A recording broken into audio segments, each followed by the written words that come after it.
Hello everyone, this is Ben from Touchline Creative. Welcome back to another tutorial where I'll be using Adobe Photoshop to create a sports graphic of the legendary Jonah Lomu. Follow along with this tutorial to learn how to create a stylized sports graphic where multiple elements are used such as player images, typography and shapes. Throughout this tutorial I'll be showing you techniques and tips which I've learned and practiced over time and use every single day. So we're going to jump straight into things here with cutting out the first image of Jonah.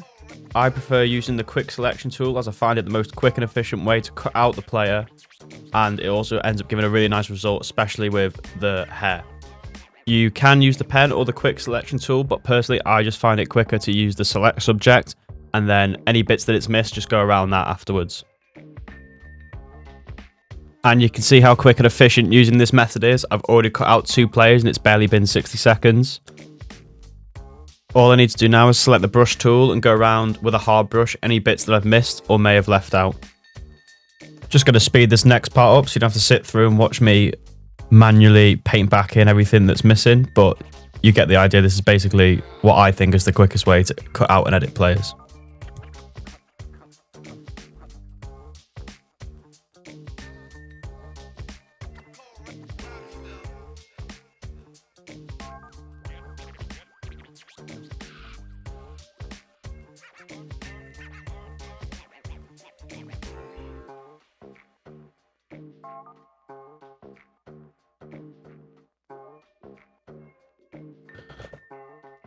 Once you've completed that, you can move on to adding in some more elements for the next bit. On this occasion, I used the pen tool to start manually drawing in a shape in the background. When using the pen tool to make custom shapes, you want to make sure you've created a new layer. And then once you've connected all the points and made your custom shape, you want to right click and then fill path and select OK.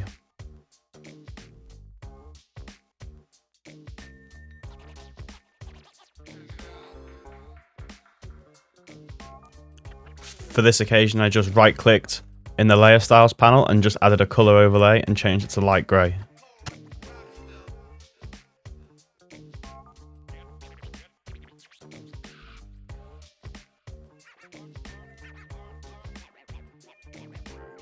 Next, I selected the rectangle tool to create another background element for the image.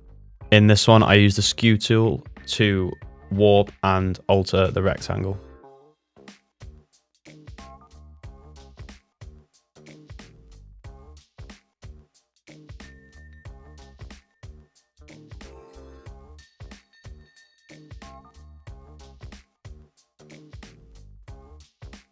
As you can see, I changed the colour of the rectangle to a dark charcoal grey and moved the placement to behind Jonah.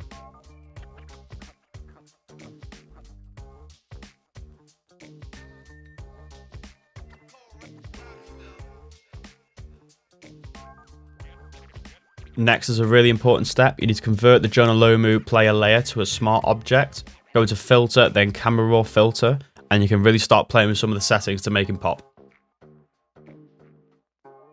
Once we're into camera raw, I usually start my way from top to bottom, so we go straight to basic and start moving and playing around with the clarity slider. This essentially brings up the mid-tones and brings up all the shadows and highlights in the player and really gives it more of a 3D studio effect and gets that lighting to really pop.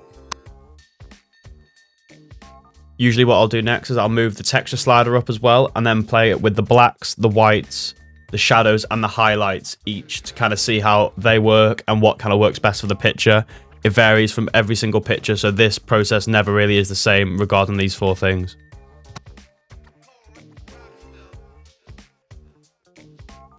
Next, you want to go and have a look into detail. If the picture is quite old and grainy, like this one is, this is a really old picture of Jonah, you're going to want to bump the noise reduction up. This essentially makes the photo more smoother and makes it less like it's taken on a camera or it's been on TV.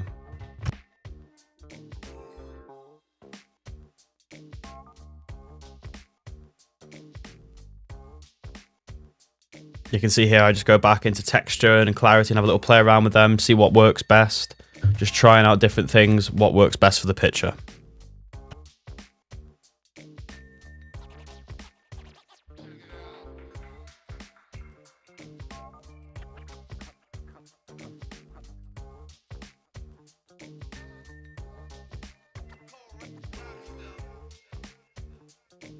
After some more messing around with the settings, we're going to move over into color mixer. So what I always do is I always play with the oranges, reds and yellows because they're the colors of the skin. So if you ever want to alter a person's skin, you probably just go straight to the orange and the yellows. If they've also got any like bits of grass or paint from the stadium on their legs, you can alter the blue one as well. I did it in the reverse order this time. I've gone straight into the highlights and midtones and shadows actually. But I think that was because I knew I was going to do this guy in black and white.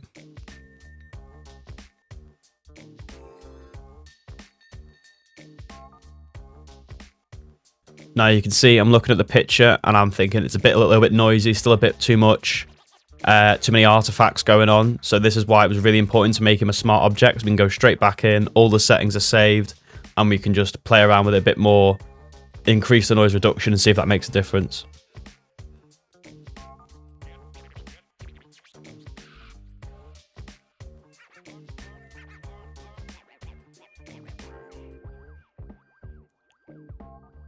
So for the second image, we're going to go straight back in, go through all the steps we did last time. The only thing that we might need to change a bit different this time is that this picture has a greenish hue. So to make that fit in with the graphic that we're going to make, we need to make him more of just a black and white kind of color, not have that green tint in his skin. So towards the end, you'll probably see me play around with that bit a little bit more to make him more black and grey.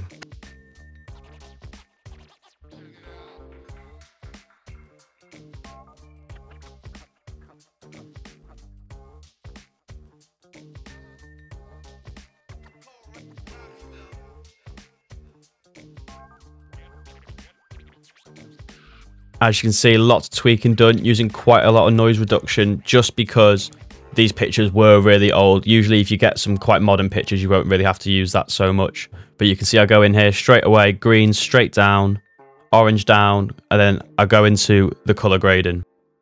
Color grading in Camera Raw is amazing. I use it as an alternative to using curves and painting them back in.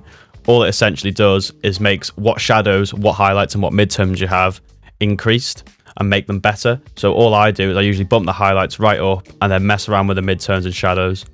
Here at the end, you can just see me using the calibration slider a bit, which is a little bit scary, but all it is me just adjusting the colors of the whole image. And now we can see the difference before and after.